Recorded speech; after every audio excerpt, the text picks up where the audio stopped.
Wow. Hello, my name's Russell Preston Brown from Adobe, and welcome once again to the Russell Brown Show. In this episode, I'm going to be working with an iPhone 11 Pro and using polarization to make enhancements to reflections in water. In this case, I'm going to combine two different exposures together.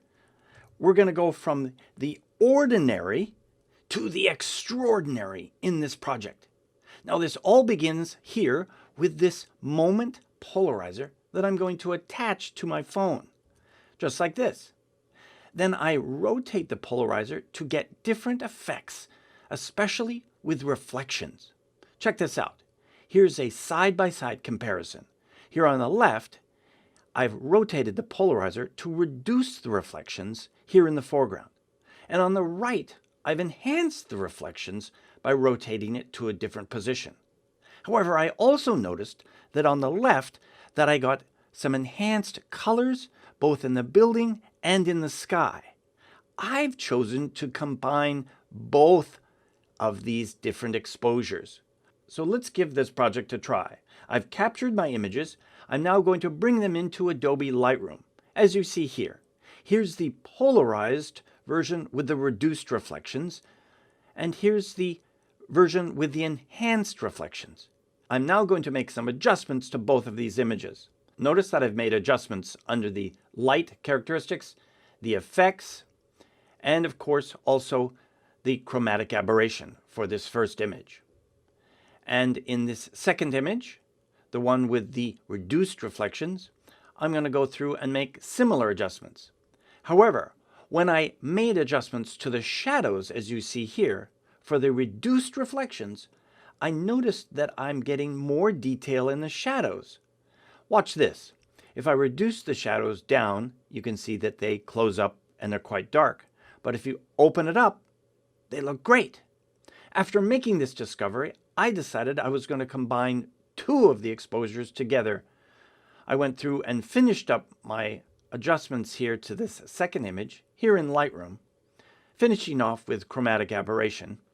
Then I'm going to export the two to my camera roll in the upper right-hand corner.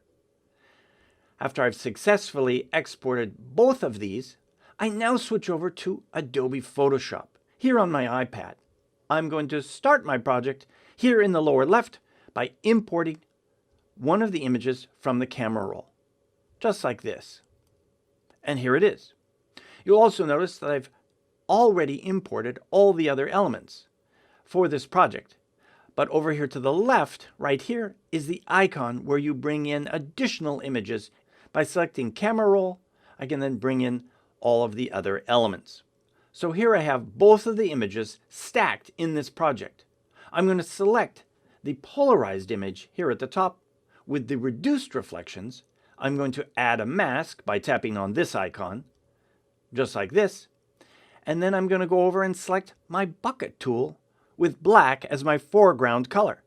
Check this out. If I tap on the screen with my mask selected, I fill the mask with black. It now hides the polarized layer. But if I select my brush tool with a soft edge brush, I can now go in and paint into the mask, revealing that really nice shadow detail to the polarized version.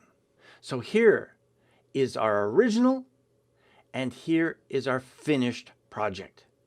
There you have it. I've photographed with a moment polarizer here with my iPhone. Then I've combined two different exposures from that same polarization here inside of Photoshop on my iPad to go from ordinary to extraordinary. Give this technique a try.